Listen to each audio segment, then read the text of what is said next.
तो सूत जी ने कहा, भाई जैसा हमने सुना यथामति आपको सुनाने का प्रयास करेंगे।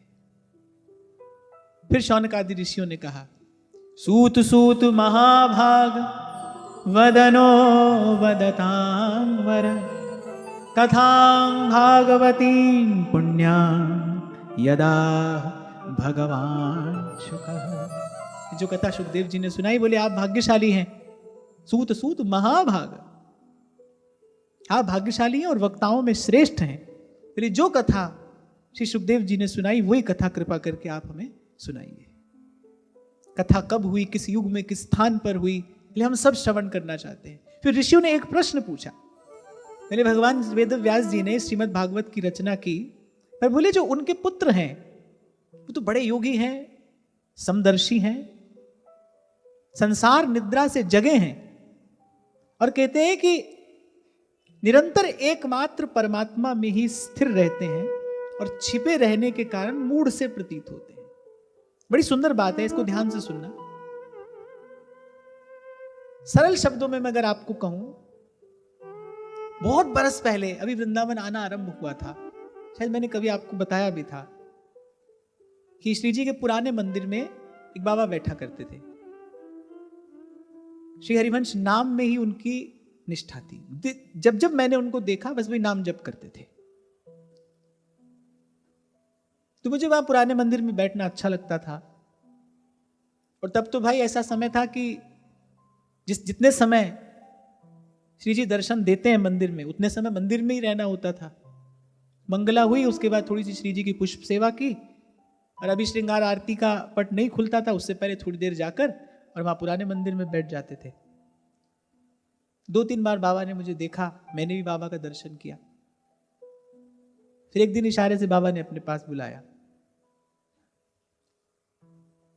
बाबा ने पूछा, कौन हो, कहां से आए हो? पर उस दिन कभी कभी संत अपनी मौज में होता है ना,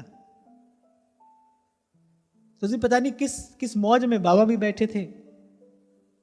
उन्होंने कहा कि लाला तू तो दर्शन कर ले राधा वल्लभ लाल को। बोले काऊ दीना राधा वल्लभ लाल ने तो देख लियो, बोले फिर दुनिया के काऊ काम को ना रहेगो तू। तो बोले लाला तू ध्यान से दर्शन करियो। बोले तू तो खूब दर्शन कर ले, काऊ दीना राधा वल्लभ लाल ने देख लियो, बोले फिर काऊ काम को ना रहेगो। अब सच कहूं तो उस समय कुछ ऐसे बात मुझे विशेष समझ नहीं आई, क्या कहना चाह रहे हैं बाबा। पर अब ये बात धीरे धीरे समझ में आ रही है। जब वस्तु की प्राप्ति होती है, जब उस रस का आस्वादन होता है, तो भाई चेतना किसी भी प्रकार से फिर व्यवहार में लिप्त नहीं हो सकती, हो ही नहीं सकती। एक छोटा सा उदाहरण आपको देता हूं। घी में डुबोते हैं हम बाती को दिया जलाने के लिए। दिए में घी भी रहता है, बाती भी रहती है, पर लेकिन बाती का एक कोना घी से बाहर रहता है, तब दीपक जलता है। अगर बाती पूरी की पूरी घी में डूबी हो फिर प्रकाश नहीं हो सकता है। जो डूब जाता है वो फिर किसी भी प्रकार से संसार के काम का नहीं रहता, फिर उससे व्यवहार संभव नहीं है। इसीलिए भगवान जब संतों से अपना कार्य कराते हैं तो वो बाती का एक कोना बाहर निकाल कर रखते हैं, तभी प्रकाश संभव है। इसीलिए आपको एक और बात भी यहां लगे हाथ निवेदन कर दूं, कभी संत की कोई ऐसी चेष्टा, ऐसा व्यवहार देखना भी तो अपने मन में किसी प्रकार का संशय या अवज्ञा का भाव नहीं लाना चाहिए। संत के जीवन में जो हो रहा है उसका नियंत्रण केवल मात्र प्रभु के हाथ में। संत कोई कर्म के बंधन में नहीं बंधा होता है, वो तो भगवान की इच्छा के, भगवत इच्छा के अधीन है। अपने जीवन के अंतिम दिनों में रामकृष्ण परमहंस थोड़ी थोड़ी देर में भोजन मांगते थे, अनेक अनेक प्रकार के व्यंजनों की मांग करते थे। कभी कभी मां शारदा संकोच में पड़ जाती थी। एक दिन उन्होंने मां शारदा से ये बात कही कि अभी महामहिम कुछ काल और मुझे यहां रखना चाहते हैं, मेरा कार्य पूर्ण हो गया है, मैं किसी भी प्रकार से ये जीवन धारण करने में, ये शरीर धारण करने में असमर्थ हूं। मेरी चेतना अब इस पंच तत्व का बोझ और उठा नहीं सकती, पर प्रभु को अपना कोई कार्य और कराना है, इसलिए कहीं मेरी वृत्ति को थोड़ा सा बहिर्मुख कर दिया है, थोड़ी सी मेरी वृत्ति को कहीं बहिर्मुखी कर दिया है, ताकि ये शरीर बना रहे। ये सूक्ष्म जगत की, भाव जगत की बात है। जब स्पर्श हो जाता है, पारस का स्पर्श होने के बाद लोहा लोहा नहीं रहता, फिर तो स्वर्ण हो जाता है। जो संकेत मैंने अभी आपको किया कि जानत तुम्हें होई जाई,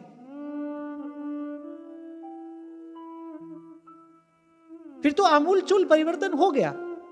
एक और उदाहरण मैं आपको दिया करता हूं कि एक लोटा जल कोई समंदर में जाकर डाल दे और फिर समंदर से कहे कि भाई वही लोटा जल का हमको लौटा दीजिए, तो समुद्र भी नहीं लौटा सकता है, वो तो समुद्र हो गया। ध्रुवदास जी ने सिद्धांत विचार में यह कहकर सावधान किया है, बोले संतों के प्रति, संत का सेवन बड़ी सावधानी से करना चाहिए, उनके प्रति किसी भी प्रकार का कभी कोई अवज्ञा का भाव ना आ जाए। और ध्रुवदास जी ने तो यहां तक कहा है, बोले जिन ऐसो कियो तिनने सब अनाचार कियो। बोले भक्त द्रोह को जतन नहीं हो तो वज्र की लीक। पता नहीं प्रभु किस कारण से उनसे क्या कार्य करा रहे हैं। मैं तो कहता हूं किसी में भी दोष क्यों देखा जाए, जब भगवान ने आज्ञा ही दे दी कि सुपने नहीं देखूं पर दोषा, आठम जथा लाभ संतोषा, सुपने नहीं देखूं पर दोषा। किसी में भी दोष क्यों देखा जाए, और संत में तो बिल्कुल ना देखा जाए। महाराज वाणी में कहते हैं संत की निंदा नानका और बहर बहर अवतार। संत में तो बिल्कुल ना देखा जाए। ध्रुवदास जी ने सिद्धांत विचार में बात कही है, बोले जिनने ऐसो कियो तिनने सब अनाचार किए। उसका सब किया धरा व्यर्थ है जिसने ऐसा किया।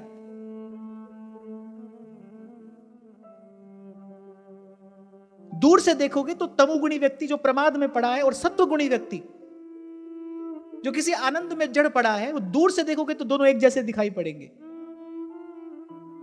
लेकिन तमोगुणी व्यक्ति जो बैठा है वो अंधकार में बैठा है, और जो सतोगुणी व्यक्ति बैठा है वो विमल विवेक के प्रकाश में अपनी चेतना, अपनी आत्मा को स्थिर किए बैठा है। पर लेकिन दूर से देखने पर दोनों एक जैसे दिखाई पड़ेंगे। ऐसे ही श्री सुखदेव जी भी हैं। ऋषि मुनियों ने यही बात कही, तस्य पुत्रो महायोगी समदृंग निर्विकल्पकः एकांतमतिरुन्निद्रो गूढ़ो मूढ़ इवेयते। माने वो तो मूढ़ की भांति रहते हैं, अपने आप को छिपाए रहते हैं। ऐसा हो जाता है मन, ऐसा हो जाता है मन। कबीर तभी तो कहते हैं नाम चढ़ी उतरे नहीं भाई, और चढ़ी छिन छिन चढ़ उतरे, नाम चढ़ी तो चढ़े सवाई। और कह रहे ये कि कैसी खुमारी है, कह रहे देखत चढ़े और सुनत ही लागे। कह रहे देखत चढ़े। किसी भक्त को आनंद में भगवान नाम के भगवत भाव के आनंद में कभी आप देख लो तो आप भी उस आनंद के स्पर्श से अछूते नहीं रह सकते। देखत चढ़े और फिर करिए सुनत ही लागे, और ध्यान से बैठकर उसकी बात सुन ले, बोले फिर तो आपको भी वो ललक लग गई। और कह रहे परस किए, अगर उसका अनुभव हो जाए, परस किए, बोले परस किए तन देत घुमाई। माने जिस शरीर से जीव विषय भोग में लगाए, स्वार्थ में लगाए, बोले परस किए तन देत घुमाई, बोले उसका स्पर्श पाके तो फिर परमार्थ में लग जाता है। नाम रंग लागा माई, राम रंग लागा, नाम रंग लागा माई, राम रंग लागा। वो तो बड़े योगी हैं, समदर्शी हैं। समदर्शी माने उनका तो ना कोई अपना ना कोई पराया। ऋषि मुनि वस्तुतः जानना ये चाहते थे कि श्री सुखदेव जी के विषय में तो ये कहा जाता है कि सगोदोहन मात्रम हि गृहेषु गृहमेधिना अवेक्षते महाभागस तीर्थी कुर्वंस्तदाश्रमम्। अब महाराज परीक्षित तो गृहस्थ हैं।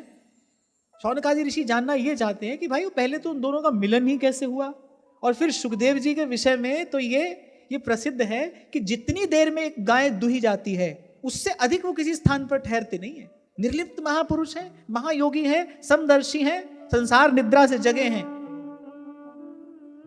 साधु के लिए एक शब्द का प्रयोग भगवान गीता में करती है, निर्ममो भवति। निर्मम माने ना कोई अपना है ना कोई पराया है। जैसे हमारे व्यास जी कहते हैं, व्यास न देत असीस सराप, वे ना किसी को आशीर्वाद देते हैं ना किसी को श्राप देते हैं। क्यों? क्योंकि ये जान लिया है जो हो रहा है वो कर्ता की इच्छा से हो रहा है, और उसकी इच्छा से जो हो रहा है वो अच्छा ही हो रहा है। संतोष का वास्तविक अर्थ यही है। तभी कबीर जी ने कहा, जब आवे संतोष धन, सब धन धूर समान। वास्तविक संतोष का स्वरूप यही है कि इस बात का विश्वास हो जाए कि जो हो रहा है वो प्रभु की इच्छा से हो रहा है, और जो प्रभु की इच्छा से हो रहा है वो अच्छा ही हो रहा है। अभी जयपुर के बाद मुझे एक बार श्री राम शरणम गोहाना जाने का अवसर मिला, तो मैं वहां महाराज के पास बैठा था, तो एक बड़ी सुंदर बात उन्होंने कही, शायद विनोबा भावे जी की ये बात है। उन्होंने कहा कि समर्पण का अर्थ क्या है। कहा जाता है कि भाई समर्पण करिए, समर्पण करिए, किस वस्तु का समर्पण करिए, जीव के पास अपना क्या है। जैसे रैदास कहते, राम में पूजा कहां चढ़ाऊं, फल और फूल अनूप न पाऊं। समर्पण करने के लिए है क्या, किस बात का समर्पण किया जाए। तो बड़ी सुंदर बात वो विचारक संत कहते हैं, कहते भाई प्रभु की प्रभुता को स्वीकार कर लेना ही समर्पण है। ये जो प्रभु की प्रभुता है बस उसको आप स्वीकार कर लीजिए कि मेरा मुझ में कुछ नहीं, जो कुछ है सो तोर। यही समर्पण है। ये जो प्रभु की प्रभुता है, जो प्रभु का प्रभुत्व है, उसके सन्मुख नत हो जाना, झुक जाना, बस यही समर्पण है।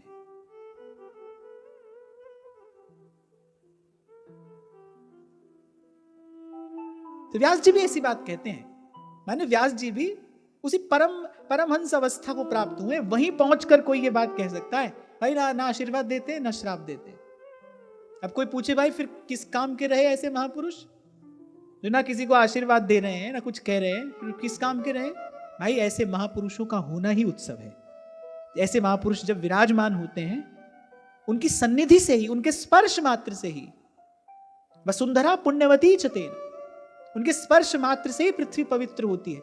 उनके रोम रोम से झरता है कोई ऐसा परमाणु जो हमें स्पर्श करता है, तो हमारे मन में भजन की भावना उत्पन्न होती है, हमारे मन में इच्छा होती है हम भजन करें, सेवा करें। उनका होना ही उत्सव है। मैं कई बार कहता हूं ना, किसी किसी का होना ही उत्सव होता है, बस वो है, यही बड़ी बात है।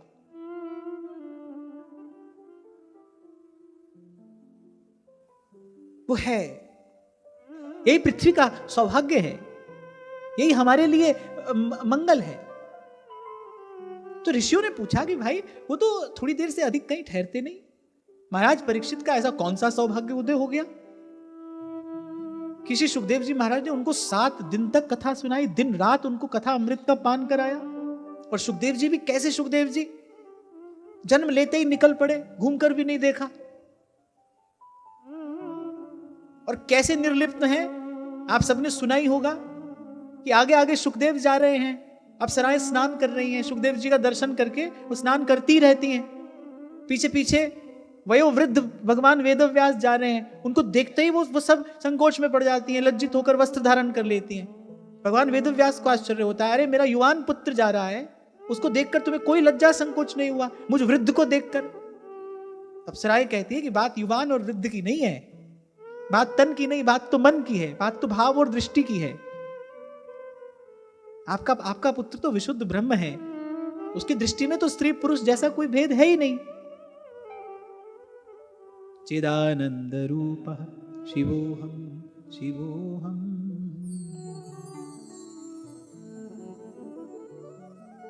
पर आपकी दृष्टि में अभी स्त्री पुरुष का भेद है, आपकी दृष्टि में हम स्त्रियां हैं, इसीलिए आपसे लज्जा हो, इसीलिए आपसे संकोच है। तो ऐसे सुखदेव जी, शौनक आदि ऋषियों के मन में उत्सुकता ये जानने की है, भाई ऐसे सुखदेव जी वो कैसे ठहर गए, जबकि कहा है सगोदोहन मात्रम ही गृहेषु गृहमेधिना। किसी गृहस्थ के यहाँ वो बस उतनी अवधि से अधिक नहीं ठहरते जितनी अवधि में गाय दुही जाती है। अच्छा, ऐसा ही होता है साधु का जीवन, प्रवाहमान।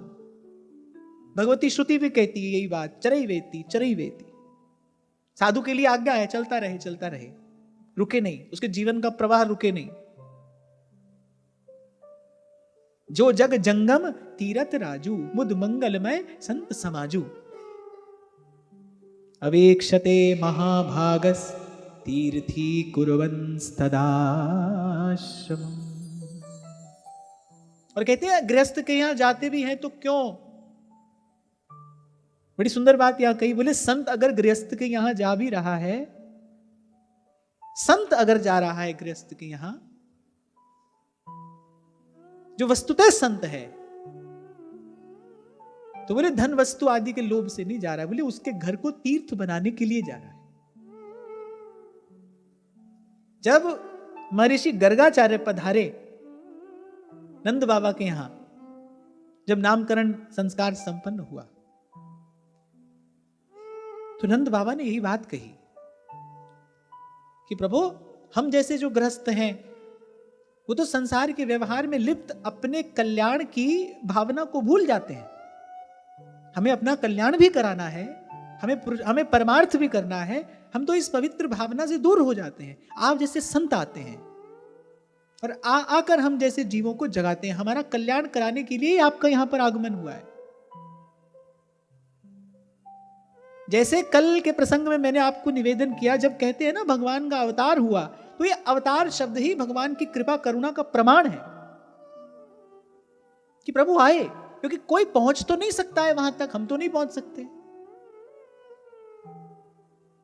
ब्रह्मा जी जो प्रभु की आज्ञा में भी रहते हैं, प्रभु का दर्शन भी उनको प्राप्त होता है, जान पहचान भी अच्छी है, बोली वो भी भगवान की लीला देखकर भगवान की माया से मोहित हो जाते हैं। तो भगवान को तो कोई जाने ही नहीं सकता।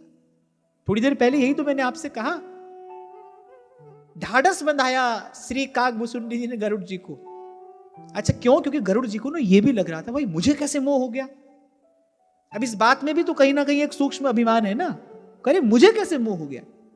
जैसे एक व्यक्ति कहे बोले मैं कैसे बीमार पड़ गया। अरे भाई 5 भूत का शरीर है, बीमार तो कोई भी पड़ सकता है। जब कोई व्यक्ति ऐसा कहता है ना भाई हमसे ऐसा कैसे हो गया, तो कहीं ना कहीं इसमें अभिमान है। क्यों भाई, किसी से भी हो सकती है भूल, गलती किसी से भी हो सकती है। तो कागभूषुंडी जी ने ढाढ़स बताया, बोले कोई बात नहीं, घबराइए नहीं, राम कृपा बिनु सुन खगराई, जानी न जाए राम प्रभुताई। जानी न जाए राम प्रभुताई, राम कृपा बिनु सुन खगराई। अब प्रभु बता दें तो बात दूसरी है, वो स्वयं पर्दा हटा दें, वो स्वयं अपना रहस्य जना दें तो बात दूसरी है। अरे नहीं तो कोई नहीं जान सकता। और मैं कहता हूं कि जानने का प्रयास भी क्यों करना है। अच्छा भक्त इस चक्कर में पड़ता ही नहीं। गोपी ने कहा हम जानती हैं जितना हमको जानना चाहिए, हम जान गई हैं, अब हमको और पाठ मत पढ़ाओ। ये कोई माया ब्रह्म कहे, कोई प्रकृति पुरुष कर जाने, अरे वेदन की ये बात बड़ी, हम कहां गवारे न जाने। हम तो इतना जानती हैं कि वृंदावन की कुंजन जोरी बरसत सुरस अगाध, और इनकी प्रीत रीत जो जाने सोई साचो साध। श्याम श्यामा सदा हमको प्यारे।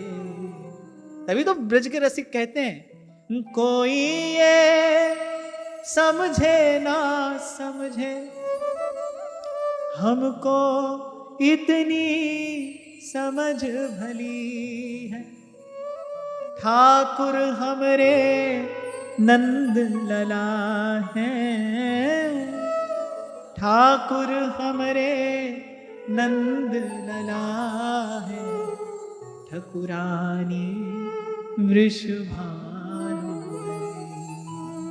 इतना जानते हैं बस, अब और नहीं जानना है कुछ।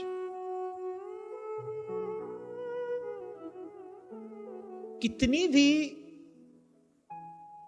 अच्छी गुणकारी सुस्वादु वस्तु क्यों ना हो, भाई भूख से अधिक तो नहीं खाओगे ना, खाओगे तो रोगी हो जाओगे।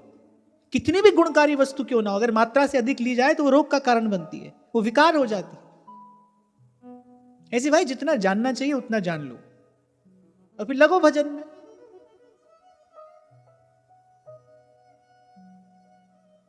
ये मनुष्य जन्म विशेष है, ये भारत भूमि विशेष है, हमें यहां मनुष्य का जन्म मिला, ये विशेष अवसर प्रभु ने दिया है। और फिर उसके बाद अली किशोरी जाए कहां, अब बड़ो ठिकानों पाए। फिर हमें आचार्य महाप्रभु की चरण शरण मिल गई है, अब और क्या करना है। रट हरिवंश जप हरिवंश श्री हरिवंश सुना रे। नाम जपिए, आंखें मूंद के तार को छेड़ो। कभी कभी बजाया है आपने मन का एक तारा? मन भी एक तारा है, एक तार है उसका। एक ही स्वर बोलता है वो, या तो राम बुला लो या काम बुला लो, एक ही स्वर बोलेगा। आंखें मूंद के तार को छेड़ो, अंतर में खो जाओ मन रे, नाम जपो सुख पाओ, नाम जपो सुख पाओ मन रे, नाम जपो सुख पाओ। और भाई बाहर तो फागुन बसंत आता जाता रहेगा। सहजो बाई जी कहती नहीं ऐसो बसंत बार बार। मीरा कहती का जानो कहीं पुण्य प्रगटे मानुषा अवतार, नहीं ऐसो जन्म बार बार।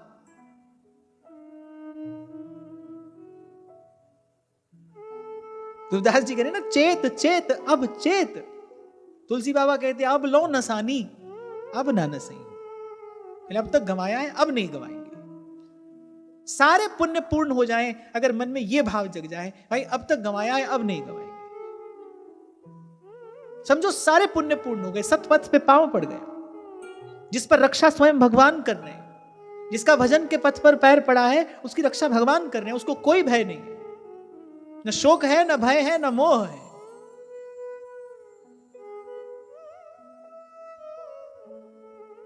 फिर तो भगवान कराते हैं, जो प्रभु की इच्छा होती है सो प्रभु कराते हैं। और मैं प्रभु की आज्ञा में हूं, भक्त केवल इसी में आनंद में रहता है, मैं प्रभु की आज्ञा में हूं।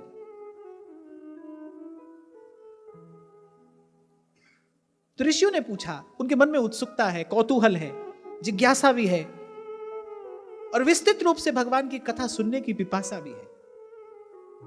तभी सूत जी को भी आनंद आ रहा है, क्योंकि ऐसे श्रोता मिले हैं, प्रबुद्ध श्रोता हैं, उनसे गूढ़ बात भी, उनसे रहस्य भी कहा जा सकता है। बोले विद्वान भी हैं, बुद्धिमान भी हैं, रसिक भी हैं, क्योंकि श्रीमद् भागवत की कथा तो रसिक के लिए है। मुह रहो रसिका भुवि भावुका, ये तो रसिकों के लिए है। तो पूछा कि भाई कैसे मिले महाराज परीक्षित, श्री सुखदेव जी मिले कैसे? कहा वो परम ज्ञानी परम निर्लिप्त समदर्शी महापुरुष, रोक कैसे लिया महाराज परीक्षित ने उनको? 7 दिन के लिए कैसे रोक लिया? तो थोड़ी देर से अधिक कहीं रुकते नहीं। और फिर आप कह रहे गंगा के किनारे ये कथा हुई, अनशन लेकर महाराज परीक्षित बैठे हैं। बोले ऐसी क्या घटना घट गई कि महाराज परीक्षित भी अपनी ऐसी अद्भुत साम्राज्य लक्ष्मी छोड़कर, दुस्त्यज साम्राज्य लक्ष्मी छोड़कर और परम विरक्त की भांति आकर गंगा किनारे बैठ गए? जो थोड़ी देर के लिए जाते हैं किसी गृहस्थ के यहां और उसके घर को पावन करके तीर्थ करके चल देते हैं, ऐसे सुखदेव जी महाराज कैसे रुक गए? एक भाव मुझे याद आ गया, हमारे व्यास जी गाते हैं, जो सुख होत संत घर आए, जो सुख होत संत घर आए, सो सुख होत नहीं बहु संपत्ति, सो सुख होत नहीं बहु संपत्ति, बांझन बेटा जाए, बांझन बेटा जाए, जो सुख होत संत घर आए, जो सुख होत व्यास जी कह रहे हैं जो सुख होत भक्त बचनन सुन नैनन नीर बहाए। और जब भक्त भाव भरी भगवान की कथा सुनाते हैं, जब अपने अनुभव सुनाते हैं, मार्ग प्रशस्त होता है ना संत का अनुभव जान के, अनुभव सुन के। अनुभव ही तो ज्योति स्तंभ है।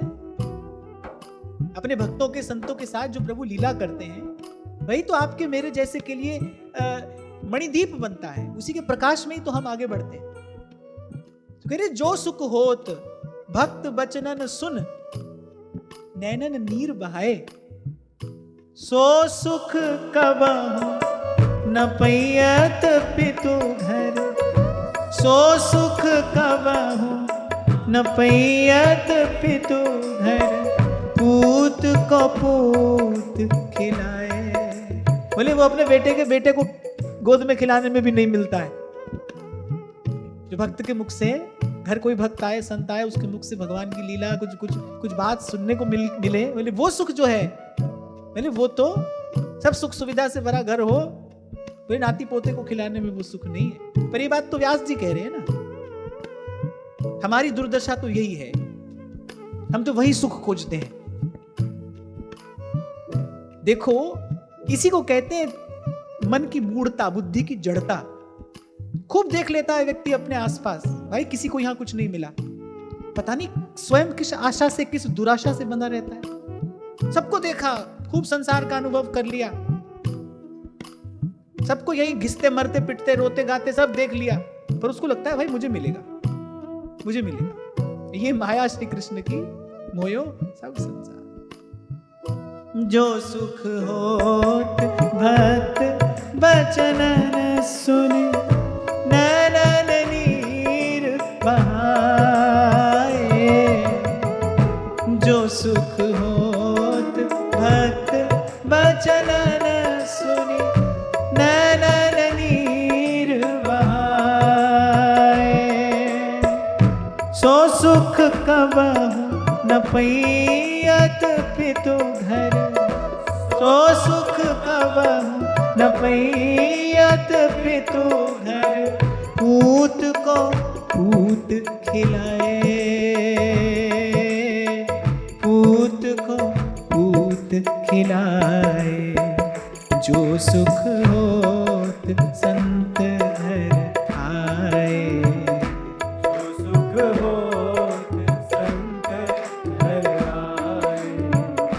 जो सुख होत संत घर आए,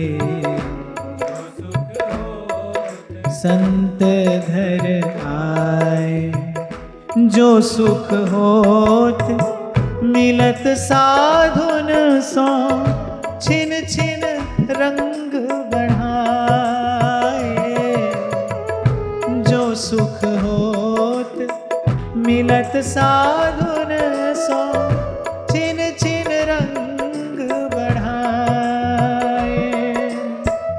सो सुख होत न रंग व्यास को, सो सुख होत न रंग व्यास को। लंक सुमेर ही पाए, लंक सुमेर ही पाए।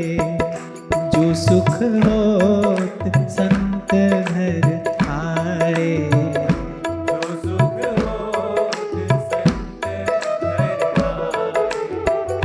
जो सुख होत संत घर आए, जो सुख होत संत घर आए।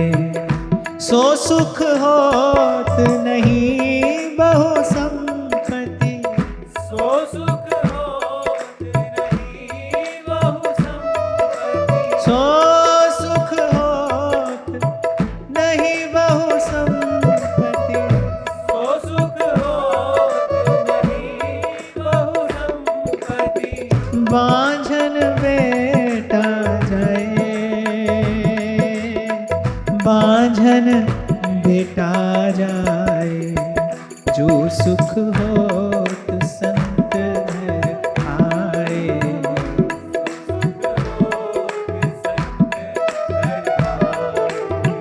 जो सुख होत संत घर आए, जो सुख होत संत घर आए। करूं आरती चरण पखारूं, करूं आरती चरण पखारूं। तन मन धन संतन पैवारूं, तन मन धन संतन पैवारूं।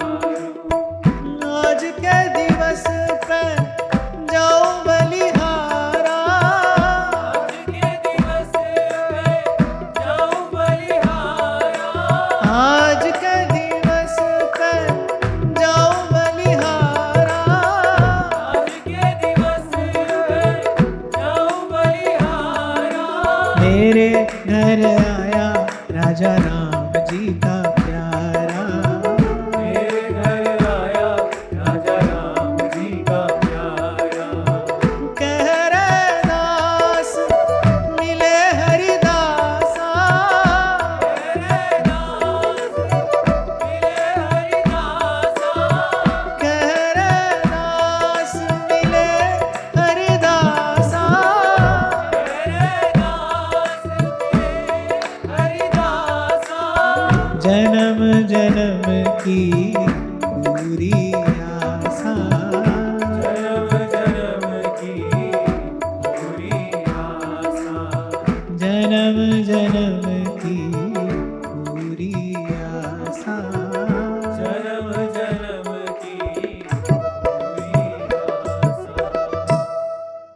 बात यहां कही श्री सूत जी ने। एक तो ऐसे संत जहां जाते हैं उस स्थान को तीर्थ कर देते हैं। कभी आपको मैंने कहा था कि तीर्थ में संत हो ना हो, संत जहां है वहां सब तीर्थ विराजमान है। संतों के चरण ही जागृत तीर्थ है। और भाई देखो, जिसको जहां से वस्तु मिले उसको तो वहीं का गुण गाना चाहिए, वो गाता भी है। हमको तो अगर कुछ किंचित मात्र अंतर्मन की निर्मलता मिली तो संतों का चरण रूपी तीर्थ सेवन करने से ही मिली, संतों का वचन रूपी तीर्थ सेवन करने से ही मिली। इसलिए बार बार इन चरणों की बलिहारी लेते हुए करूं आरती चरण पखारूं, तन मन धन संतन पैवारूं, तन मन धन संतन पैवारू। और बोले दूसरा प्रश्न ये है, ससम्राट कस्य वाहे तो पांडूनां मानवर्धनः, प्रायोपविष्टो गंगायां अनादृत्याधिराश्रियम्। बोले महाराज परीक्षित, वो तो पांडवों का गौरव बढ़ाने वाले हैं, वो क्यों अपनी साम्राज्य लक्ष्मी का त्याग करके और गंगा तट पर जाकर बैठकर और मृत्यु पर्यंत अनशन का व्रत लेकर बैठ गए? आप कृपा करके हमें विस्तार से बताइए। सबसे पहले तो ये बताइए, श्रोता और वक्ता का मिलन कैसा हुआ? ऐसा अद्भुत वक्ता और ऐसा प्रतापी श्रोता। बोले वाह, वो कुछ क्षण से अधिक कहीं ठहरते नहीं। श्री सुखदेव जी ऐसे हैं जो कुछ क्षण से अधिक कहीं ठहरते नहीं, और परीक्षित ऐसे हैं जिनके पास कुछ क्षण से अधिक कहीं ठहरने का समय नहीं है। पूरे भारत के एक छत्र सम्राट है, वो पृथ्वीपति है।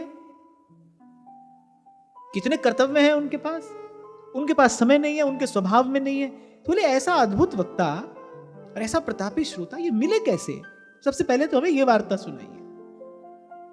तो आगे की चर्चा कल करेंगे। आज की वार्ता ही श्री जी के चरणों में निवेदन करते हैं। महाराज श्री के चरणों में प्रणाम। आप सबके हृदय स्थित प्रभु को नमन।